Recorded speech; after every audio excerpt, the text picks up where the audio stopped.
এই হচ্ছে রাজবাড়ির গেট, বাট ভিতরে যাওয়া যাবে কি না জানি না। আর আমি পার করছি কি বলতো, অজয় নদী। তো এখানে আমি কিছুক্ষণ রেস্ট করব, রেস্ট করে তারপরে বাইক ছাড়বো। আর যেমনটা বলছিলাম, বিউটিফুল লাগছে, খালি পুকুরটা কাটাচ্ছে কি সুন্দর, প্রচুর পাঁক প্রচুর পাঁক। বন্ধুরা, আমি এদিকে পানাগড় বুদবুদ পার করে এসে গলসির আগে এক জায়গায় দাঁড়িয়ে পড়েছি। চলো আমি তোমাদেরকে সেই দোকানটা আগে দেখাই। আর দেখো, এই দেখতে পাচ্ছ, এই হচ্ছে ল্যাংচা মোহন। এই দোকানটাই হচ্ছে সব থেকে আদি এবং নাম করা। আমি এখন সীতাভোগ খাচ্ছি। দেখো, আর একটা কথা তো তোমাদেরকে বলাই হয়নি, ये जंगल का सफर है, ये जंगल का सफर है।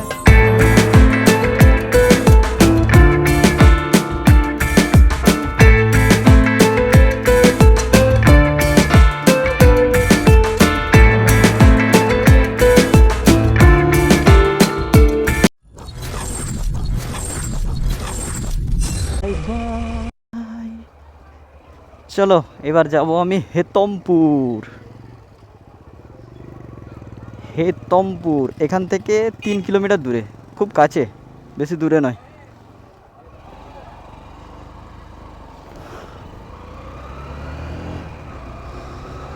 তো মামা ভাগ্নে পাহাড় আমাদের দেখা হয়ে গেল, এবার যাব হেতমপুর। হচ্ছে হেতমপুরের রাজবাড়ি। এই যে দেখতে পাচ্ছ আমার ডান দিকে, এই হচ্ছে রাজবাড়ির গেট, বাট ভিতরে যাওয়া যাবে কি না জানি না। ভিতরে যাওয়া যায়, পারমিশন নিতে হবে? আচ্ছা আচ্ছা, ঠিক আছে।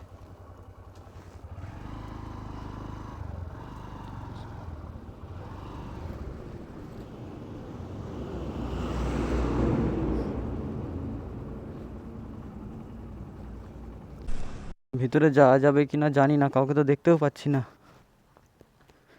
তো এই হচ্ছে জাস্ট হেতমপুরের রাজবাড়ি, দেখতে পাচ্ছ।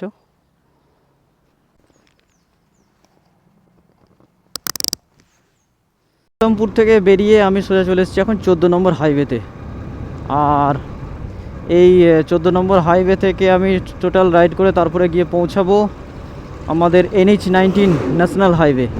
তারপরে ধরে নেবো বাড়ির রাস্তা, দুর্গাপুর হয়ে, দুর্গাপুর বর্ধমান হয়ে হুগলি। চলো বন্ধুরা, চলছে আমার সোলো ট্রিপ। রাইড করছি এখন 14 নম্বর হাইওয়েতে। আর এই রাস্তা এখন সোজা যাচ্ছে 19 নম্বর ন্যাশনাল হাইওয়ে দিকে।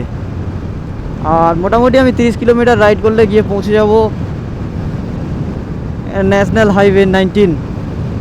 এখান থেকে বোলপুর 36 কিলোমিটার, বর্ধমান 94 কিলোমিটার, মানে 100 কিলোমিটার, আর ওদিকে ধরো 60 কিলোমিটার, মানে টোটাল আমাকে রাইড করতে হবে এখনও 160 কিলোমিটার। 160 কিলোমিটার রাইড করলে আমি পৌঁছে যাবো আমার বাড়ি। আর সবথেকে কষ্টের বিষয় হচ্ছে যেটা, সেটা হচ্ছে যে আমি আসার সময় যে মোটো ব্লগিংটা করেছিলাম, সেটা আমার দুর্ভাগ্যবশত ডিলিট হয়ে যায়। আমার খুব খারাপ লাগছে। সো যাই হোক, এখন সময় হচ্ছে দুপুর 2টো। কিছুক্ষণ আগেই টিফিন করেছি, তার কারণে এখন আমাকে আর কিছু খাওয়া দাওয়া করার দরকার নেই। আর টিফিনটা একটু ভারী হয়েছে, আমি রুটি খেয়েছি, 3টে রুটি খেয়েছি। তার সঙ্গে ছিল তড়কা, এবং তার সঙ্গে ছিল একটা ডিমের ব্যাস। আমি যে রাস্তাটা ধরেছি এখন, এটা হচ্ছে তোমার 14 নম্বর থেকে সোজা যাচ্ছে দুর্গাপুর। দেখো, দেখতে পাচ্ছ, ওদিকে আমি ইলাম বাজারের রাস্তাটা ছেড়ে দিলাম, যেটা ছাড়লাম ওটা হচ্ছে ইলাম বাজারের রাস্তা। আর আমি যেটা ধরেছি এখন, এটা হচ্ছে দুর্গাপুরের রাস্তা। আর এখান থেকে দুর্গাপুর হচ্ছে 27 কিলোমিটার, মানে সোজা আমি 27 কিলোমিটার রাইড করার পরে পৌঁছে যাব দুর্গাপুর। তো আমার চলছে সোলো ট্রিপ। আর এই সোলো ট্রিপে আমি প্রথমবার এত বড় একটা সোলো ট্রিপ করছি, মানে সোলো ট্রিপ কমপ্লিট করছি। যাওয়ারটা তো ডিলিট হয়ে গেছে দুর্ভাগ্যবশত, যেটা কোনো দিন হয় না, সেটা প্রথমবার হলো। একটা টোটাল ট্রিপ আমার, একটা টোটাল রাইড আমার ডিলিট হয়ে গেল। আমার প্রচুর কষ্ট হয়েছে, প্রচুর খারাপ লেগেছে, কারণ জীবনের প্রথম আমার অত বড় লং সোলো ট্রিপ ছিল, এবং অনেক ভালোবেসে করা ছিল সেটা। তো যাই হোক, প্রত্যেকটা রাইডে আমি ভালোবেসে করি, অনেক কিছু ইনফরমেশান রাখার চেষ্টা করি। আচ্ছা, তার মানে আগে ব্রিজটা ওটা দিয়ে ছিল, ওই জন্য রাস্তাটা ওটা দিয়ে দেখাচ্ছে। পুরোনো একটা রাস্তা রয়েছে, ওই যে নিচে দিয়ে যে রাস্তাটা রয়েছে, আর এই ব্রিজটা নতুন হয়েছে। আর আমি পার করছি কি বলতো, অজয় নদী। এই ব্রিজটা তো মানে নতুন হয়েছে আর কি, দেখতে পাচ্ছ। অজয় নদী পার করছি, অজয় নদী।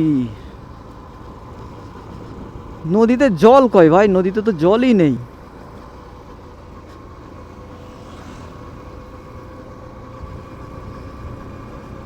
স্টার্ট হচ্ছে জঙ্গল, আর এই জঙ্গলটা প্রায় 10 থেকে 12 কিলোমিটার, বুঝতে পেরেছো? মানে অনেক লম্বা জঙ্গল, মানে যেতেই যে শেষ হবে না সেরকম জঙ্গল আর কি।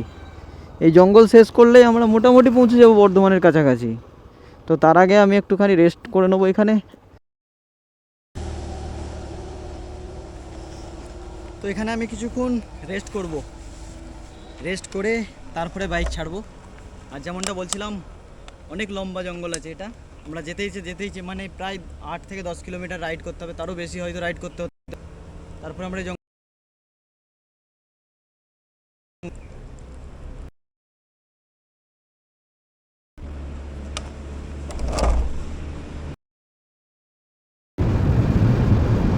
আবার শুরু হলো জঙ্গল। ये जंगल का सफर है, ये जंगल का सफर है। আকাশে একটু একটু মেঘলা মেঘলা করছে, জানি না শেষ বেলায় বৃষ্টি এসে যাবে না তো। আবার অনেক ঝামেলা বৃষ্টি আসলে। এক তো সব ব্যাগগুলোকে আমাকে ওয়াটারপ্রুফ করতে হবে, নিজেকে করতে হবে, ক্যামেরাকে করতে হবে, ভাই অনেক ঝামেলা। যাই হোক, বাড়ি পড়ে যদি এসে উপরে কিছু করা। রাস্তা খুব সুন্দর, এরকম যদি রাস্তা হয় বেশিক্ষণ লাগবে না বাড়ি পৌঁছাতে।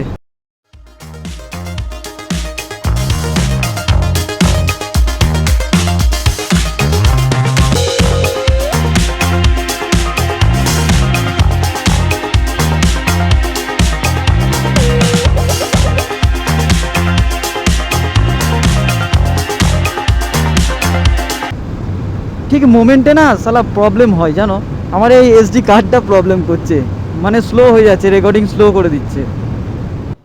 দেখো আমার এই সামনে চলে যাচ্ছে মুচিপাড়া, মানে মুচিপাড়া গিয়ে হাইওয়েতে উঠছে, আর এটা দিয়ে একটা শর্টকাট রাস্তা দেখাচ্ছে। তো আমি এখন এই রাস্তাটাই ধরে নেবো। চলো দেখা যাক কেমন হয় শর্টকাট রাস্তাটা।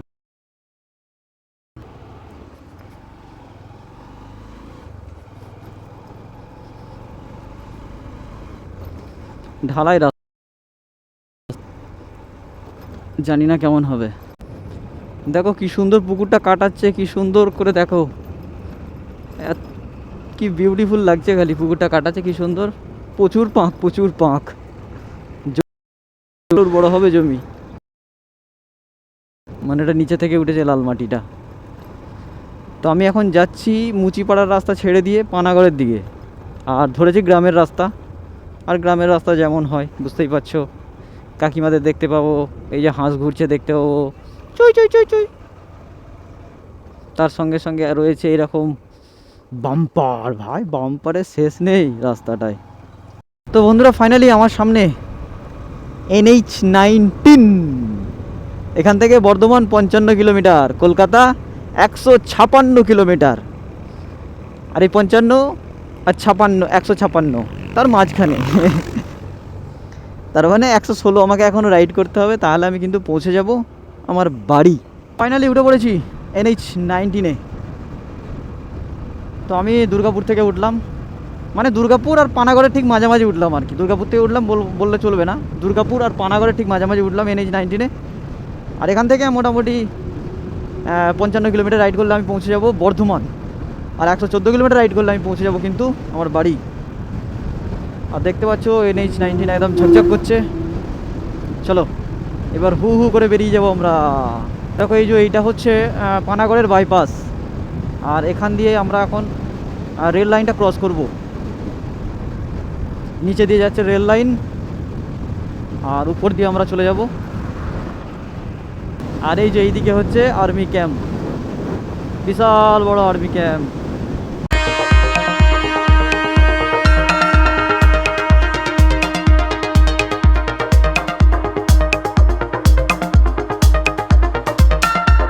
আমি এদিকে পানাগড় বুধবুধ পার করে এসে গলসির আগে এক জায়গায় দাঁড়িয়ে পড়েছি। আর দেখো এই হচ্ছে NH-19। আর এখানে আমি দাঁড়ালাম তার কারণ হচ্ছে, এক তো মানে ডান হাতটা পুরো কি বলবো হাতে লাগছে, পিক আপ ধরেই রাখতে পারছি না। বুঝতে পারছি এবার যে ক্রুজ কন্ট্রোলের কী প্রয়োজন। আর 1 নম্বর 2 নম্বর হচ্ছে যে ঘুম পাচ্ছিল, সেই জন্য আমি দাঁড়িয়ে বললাম আমি এখানে জল খাবো, চা খাবো, খেয়ে তারপরে আবার আমি বাইক ছাড়বো।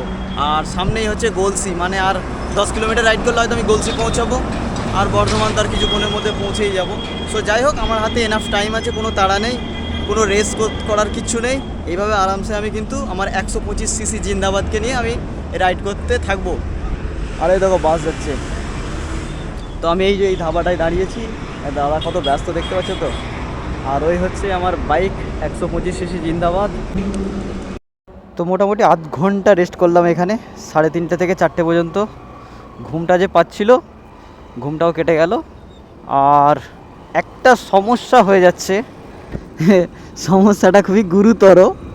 সমস্যাটা হচ্ছে এই যে একটা ঝোড়ো হাওয়া চলছে, আর এই যে ঝোড়ো হাওয়া চলছে এতে কী হবে, আমার হালকা বাইক তো আমাকে একটু দোলাবে, মানে মাঝে মাঝে দমকা হাওয়াটা লাগবে আর আমাকে দুলিয়ে দেবে। সেই জন্য স্পিডটা আমি খুব একটা বেশি নেবো না, মোটামুটি ওই 60-এর মধ্যে রাখবো। বাকি চলো, যদি অসুবিধা না হয় তাহলে টেনে দেবো। আর রাস্তা তো খুব একটা বেশি নেই। এলোমেলো চলে এসেছি বর্ধমানে। আরে এত তাড়াতাড়ি বর্ধমান চলে এলাম ভাই, 4:30 বাজছে। গলসির আগে দাঁড়িয়েছিলাম, তখন 4টে বাজছিল, এখন 4:28 হয়েছে। আমি এই জাস্ট নবাবহাটের মোড়টা পার করলাম, অনেকটা তাড়াতাড়ি চলে এলাম। মানে হাওয়ার যে প্রবলেমটা হবে ভাবছিলাম সেটা কিন্তু হয়নি, এবং গাড়ি তো 70-এর উপরেই যাচ্ছে। थार भाई, थार इससे बच के, क्योंकि ये कभी भी कुछ भी कर सकते हैं भाई।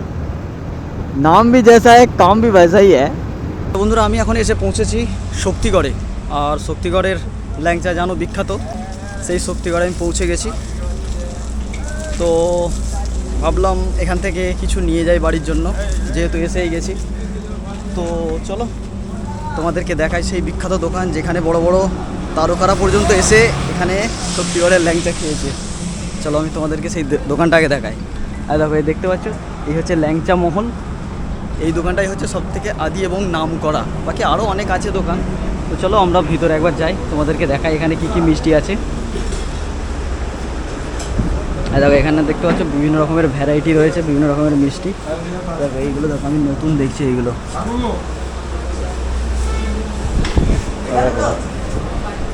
এই সীতাভোগ, আর এই ল্যাংচা, এই ল্যাংচা, এই ল্যাংচা, এই ল্যাংচা, বিভিন্ন রকমের ল্যাংচা রয়েছে। দাদা এগুলো আলাদা আলাদা মানে কিছু আলাদা আলাদা কি ব্যাপার আছে? আলাদা আলাদা দাম আছে, কোয়ালিটিরও তো ব্যাপার আছে।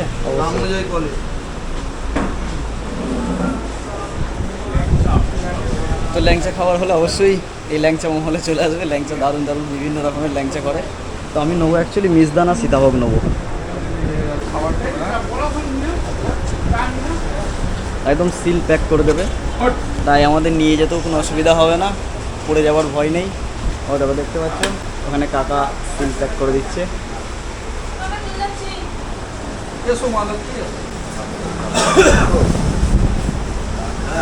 আর ওই দেখো ওইদিকে তৈরি হচ্ছে ল্যাংচা, তারপরে তোমার সীতাভোগ।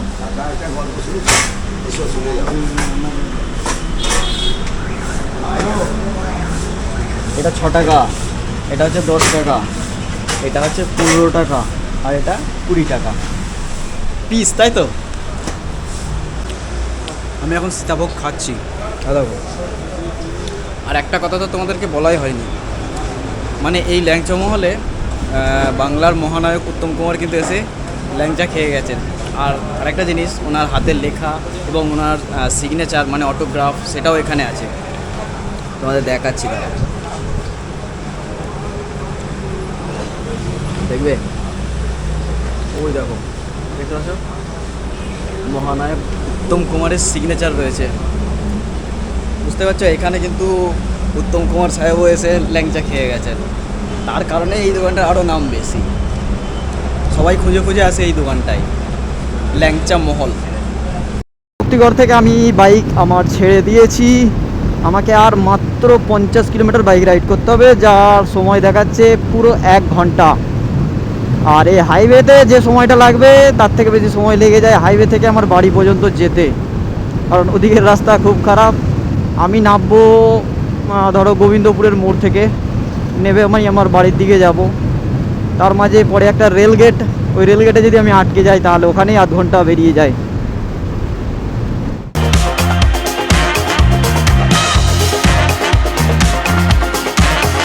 আজ নিজেকে নিয়ে খুবই মানে কি বলবো, খুশি, সন্তুষ্ট যে আমি পারলাম এত বড় একটা ট্রিপ কমপ্লিট করতে সম্পূর্ণ একা। আমি ভেবেছিলাম হয়তো 300 থেকে 400 কিলোমিটার হবে, বাট সেটা কিন্তু 500 কিলোমিটারে গিয়ে দাঁড়াচ্ছে, কারণ আমি অনেক ঘুরেছি, এদিক ওদিক চারিদিক দিয়ে ঘুরে ঘাড়ে গেছি, ঘুরে ঘাড়ে বাড়ি ফিরছি। তো সব মিলিয়ে মোটামুটি আমার 500 কিলোমিটার রাইড কমপ্লিট হবে বাড়ি পর্যন্ত। রেলওয়ে স্টেশন, যেখানে লোকাল ট্রেন দাঁড়িয়ে রয়েছে দেখতে পাচ্ছ, মানে পালসি টোলের কাছাকাছি কিন্তু আমি চলে এসেছি। পালসি টোল প্লাজা অনেক বড় একটা টোল প্লাজা, অনেক বড় বড় রাইডার মানে আমার গুরু বা আমার সাথী সঙ্গী, তারা ওইখানে কিন্তু মানে বেশিরভাগই হোল্ড করে। তো বন্ধুরা, আমি ভাবছিলাম যে গোবিন্দপুর দিয়ে যাব, কিন্তু গোবিন্দপুর দিয়ে যাব না, আমি তার আগেই হাইওয়ে ছেড়ে দিচ্ছি, আমি মাজিনান দিয়ে যাব। মাজিনান,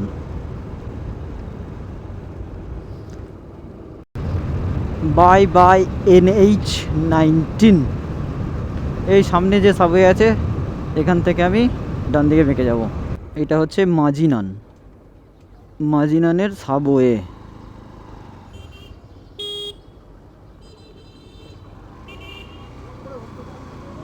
বেঁকে গেলাম আমি।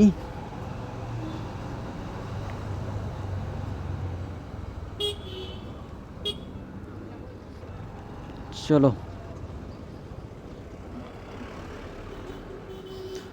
তো বন্ধুরা, আমার এই ব্লগ কেমন লাগলো অবশ্যই কমেন্ট করবে, ভালো লাগলে লাইক করবে, আর আমার চ্যানেলে নতুন হলে একদম সাবস্ক্রাইব করে নাও যদি তোমরা আমার মোটো ব্লগিং বা ব্লগে ইন্টারেস্টেড হও।